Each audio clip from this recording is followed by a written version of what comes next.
Crude oil barrel రూ. 113 ఉన్నది. అంటే రూ. 120 దాకా టచ్ కూడా అయింది. ఈ మధ్య కాలంలో ఇంత పిరమైతుంటే మన భారతదేశం ఈ ఆయిల్, పెట్రోల్‌ని విడిచిపెట్టేసి కంప్లీట్ ఎలక్ట్రిక్‌గా ఎందుకు షిఫ్ట్ అవ్వట్లేదు అంటే electric vehicles, electric stoves and complete electric సిస్టమ్‌కి ఎందుకు భారత్ షిఫ్ట్ అవ్వట్లేదని చెప్పేసి మీకు ఎప్పుడైనా డౌట్ వచ్చిందా? అయితే ఇది అంత ఈజీ ముచ్చట కాదనమాట. ముందు చూసుకున్నట్లయితే మన భారతదేశంలో ఇప్పటికి కూడా చాలా మట్టుకు విద్యుత్ అనేది బొగ్గు నుండే ఉత్పత్తి అవుతుంది. అంటే పెట్రోల్‌ని వదిలిపెట్టుకున్నా గానీ బొగ్గును పట్టుకునే ఎలాడాలి మనం. అండ్ ఇంకోటి మనకి ఈవీ బ్యాటరీలు తయారు చేయడానికి కావాల్సిన మినరల్స్ మన భారతదేశంలో పెద్దగా లభించవు. సో మిడిల్ ఈస్ట్‌లో ఇప్పుడు ఆయిల్ కోసం ఎట్లా డిపెండెన్సీ ఉందో అదే రకంగా మళ్ళీ ఈ మినరల్స్ కోసం ఏం చేయాలి?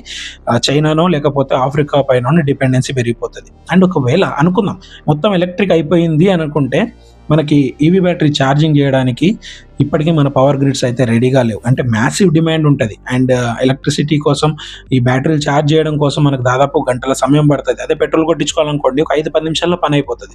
అండ్ ఒకవేళ డిమాండ్ పెరిగిపోయిందనుకోండి, మ్యాసివ్ డిమాండ్ పెరిగిపోయినట్లయితే ఎలక్ట్రిసిటీ కూడా పెట్రోల్ రేట్ కంటే ఎక్కువ రేట్ పెరిగిపోయే ప్రమాదం కూడా ఉంది. అందుకే భారతదేశం కంప్లీట్‌గా ఎలక్ట్రిసిటీకి షిఫ్ట్ అవ్వడం చాలా కష్టం. ఈ ఇన్ఫర్మేషన్ తెలియని మన ఫ్రెండ్స్ అందరికీ ఈ వీడియోని షేర్ చేయండి. అండ్ వీడియోని నచ్చితే లైక్ చేయండి. అండ్ మన ఛానల్‌ని ఫాలో చేసుకోండి. Thanks for watching. జై భారత్.